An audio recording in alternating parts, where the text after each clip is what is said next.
carefully considered, although as far as we are told it was the end neither of Eden nor of the garden.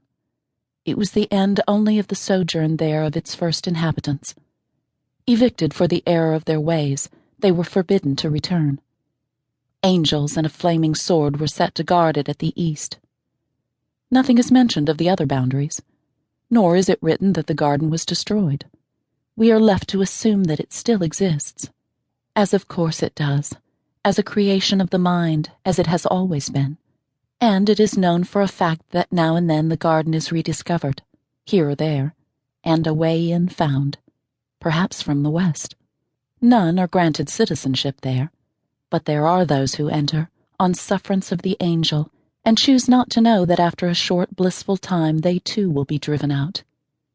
And so it was with Alan Lyles, one spring a long time ago when the world was more innocent than it will be again, and she was younger than her years. Spring came early that year, before winter had officially ended. In the streets of that Ozark town the wind blew catkins along the sidewalk, and maple wings, and the dark seed clusters of elm trees half as old as the town. People walked out in the dusk, sniffing the weather, paused to chat under street lamps, or strolled home slowly from some casual errand, stopping to buy ice cream in paper cartons, reluctantly going inside. Doors were left unlocked. Their lessons done, children were out playing hide-and-seek in the dark angles of house and yard until they were called into bed. On Center Street, the two motion picture houses were dark by 11. By 11:30, the local buses had returned to the barn and the lights were out in store windows. Only the bus station cafe, where the lone attendant was dozing at the counter, awaiting the arrival of the last run from Kansas City, was open.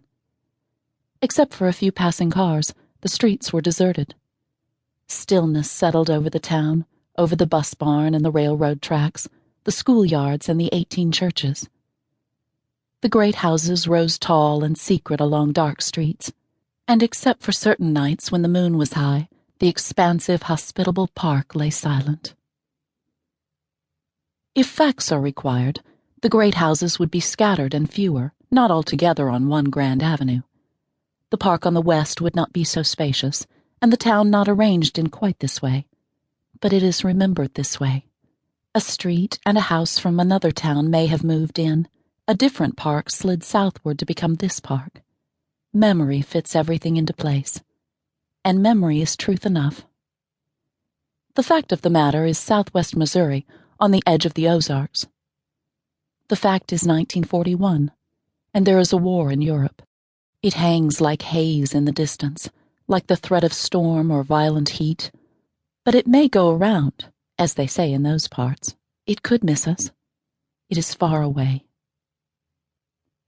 It was an orderly town, bred of the mines, nurtured by agriculture and some manufacture, a blend of southern gentility and western enterprise, firmly set in the conservatism of middle America.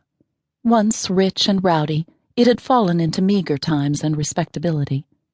It had survived the one, if not the other, and as the worst years of the Depression waned, the town of some 40,000 souls looked forward to new prosperity. Its banks were sturdy, its civic clubs active, and its churches filled on Sundays. 9/10 of the population listened to the indisputable word of the Lord and asked his blessing on their endeavors. He had not failed them. While Spaniards destroyed each other, while Britain rearmed and negotiated, Roosevelt in fireside chats condemned war, and in that hilly corner of Missouri the business of recovery went on, peacefully if slowly. By the spring of 1941 there was talk of a new chemical plant. Members of the country club had refurbished their clubhouse. In Chisdale Park, which adjoined the country club grounds, the lake was dredged and the tennis courts resurfaced. The junior college, only 3 years old, had enrolled almost 300 students. Miss Lyles taught there.